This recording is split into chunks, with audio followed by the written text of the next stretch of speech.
This morning, grocery delivery by drone taking flight for millions of shoppers. The world's largest retailer, Walmart, revealing here exclusively on GMA, its expanded drone delivery program starts today in Metro Atlanta in partnership with Wing. You swipe to order chips and a drink, and before you can even scroll to the next video, a quiet drone is already lining up above your driveway with your snack.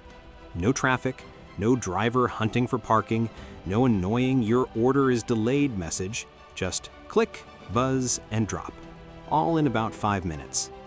That is the dream behind neighborhood drone delivery. But how close are we really to that 5-minute world? And what are retailers actually doing behind the scenes to make it happen? To answer that, we have to peel back the roof on the warehouse, fly with the drone, and peek inside the algorithms that decide which house gets visited next. The last few kilometers of a delivery, often called the last mile, are the most expensive and messy part of getting stuff to your door. Studies suggest that this last mile can eat up a huge share of total shipping costs and create a big chunk of delivery emissions in crowded cities. At the same time, more people are ordering groceries, medicine, and electronics online. They do not just want fast, they want now. Minutes, not days. Analysts see drones as one of the key tools that could transform this last mile problem, especially for light, small orders that don't need a whole van. That's why retailers like Walmart and Amazon, and partners like Wing and Zipline, are already running real drone networks. They're not science fiction. In some test areas, they claim delivery times as fast as 10 minutes, and often within an hour. 5 minutes is possible only in special cases, but it gives a glimpse of where they want to go.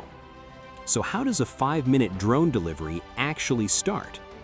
Imagine you live near a big store that offers drone drops. Behind the scenes, the retailer has already done 2 crucial things.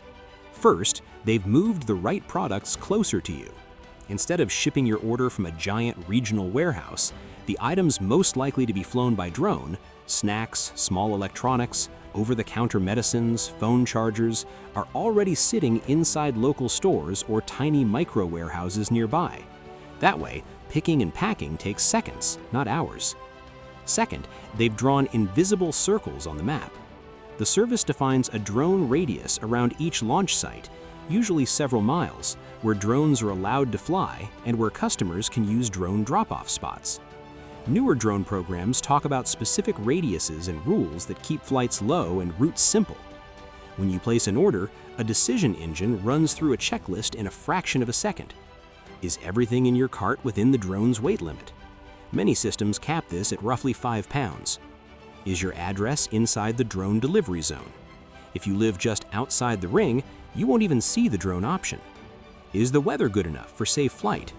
High winds, heavy rain, or poor visibility can ground the fleet instantly.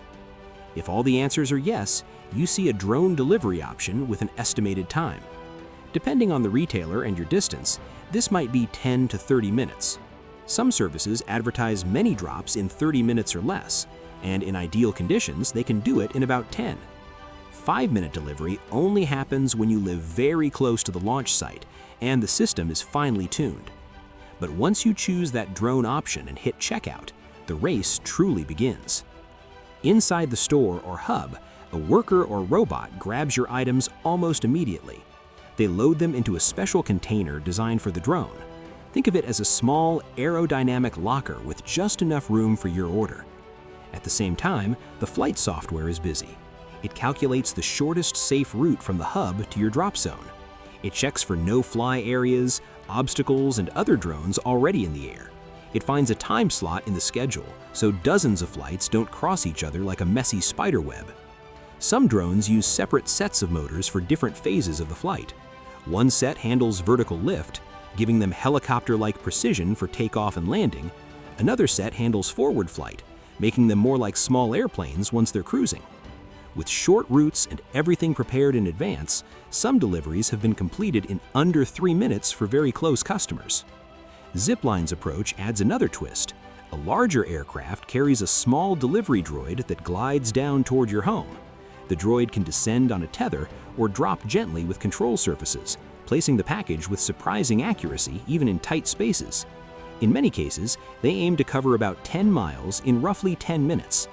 So 5-minute drone delivery isn't magic. It's a simple equation of distance plus automation, short hops, local inventory, and software doing the heavy lifting. Now, let's follow the drone in the air. Once the drone takes off, its job is clear: get there fast, safely, and quietly. Most retail drones today are fully electric.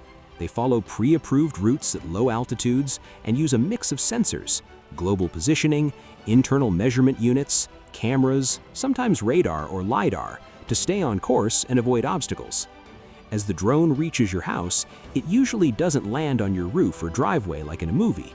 Instead, many services hover at a safe height above your property, then lower the package on a long tether or release it from a controlled, low-altitude landing spot in your yard or driveway. The drone never fully touches down. That saves time and reduces risk if the surface is uneven or if there are pets or people nearby. As soon as the package is confirmed delivered, the drone climbs back to cruise height and returns to base, or moves on to another hub, ready for the next run. A dense network of launch sites plus short routes is what makes those 5 to 10-minute drops realistic for some customers. But none of this can happen without regulators. In the United States, drone delivery is treated as aviation. There are full rule sets for small drones, including pilot certification, line-of-sight requirements, and restrictions on flying over people.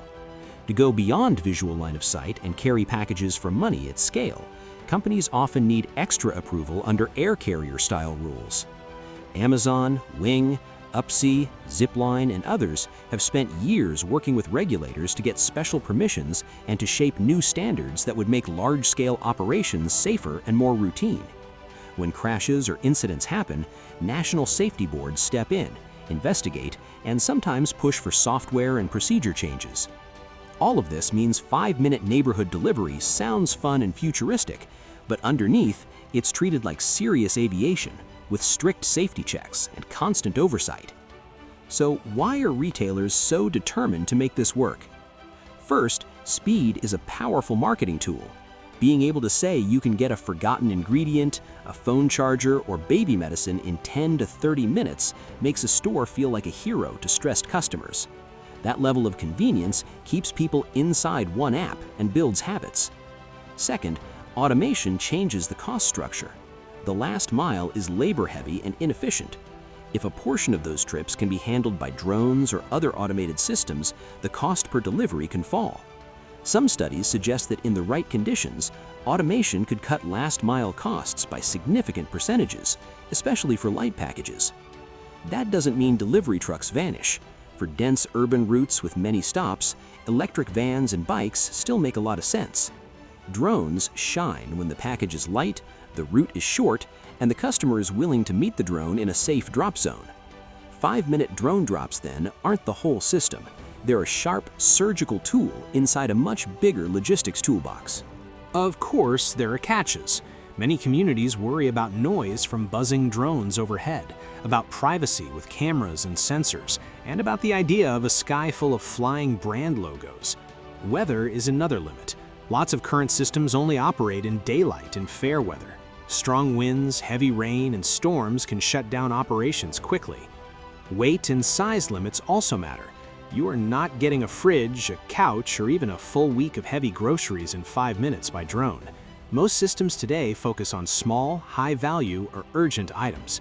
On top of that, every accident or near miss becomes a headline. Even if the overall safety record is strong, public perception and cautious regulators can slow down expansion. So, we are in a strange phase. There are real networks, real customers, and hundreds of thousands of completed deliveries. Yet, for most people, it still feels like a pilot program or a tech demo rather than part of daily life. What happens next will decide whether this becomes normal. In the next few years, new rules for flying beyond visual line of sight could make it easier and safer to run larger, more automated networks. Retailers are already planning more hubs, more store integrations, and more cities. As routing software improves and batteries get better, drones will fly farther, recharge faster, and serve more homes in shorter windows. Hybrid models are likely. Trucks may bring bulk goods to a neighborhood drone port, then drones spread out for the last few blocks like flying delivery bikes. Vans, robots, bikes, and drones will all work together instead of competing. Will every single home on the planet get 5-minute drone delivery? Almost certainly not. But for specific neighborhoods, specific items, and specific moments, the forgotten spice during dinner, the urgent small prescription, the birthday gift you completely spaced on, it is on track to feel ordinary. And when that happens, the most surprising part might be how quickly we stop being surprised. 5-minute neighborhood drone delivery is not really about turning the sky into a swarm of snack machines. It's about retailers rewiring the last mile, moving inventory into your neighborhood, and using automation to shrink both time and emissions for small, urgent orders. Right now, it lives in a patchwork of pilot cities and carefully managed air corridors.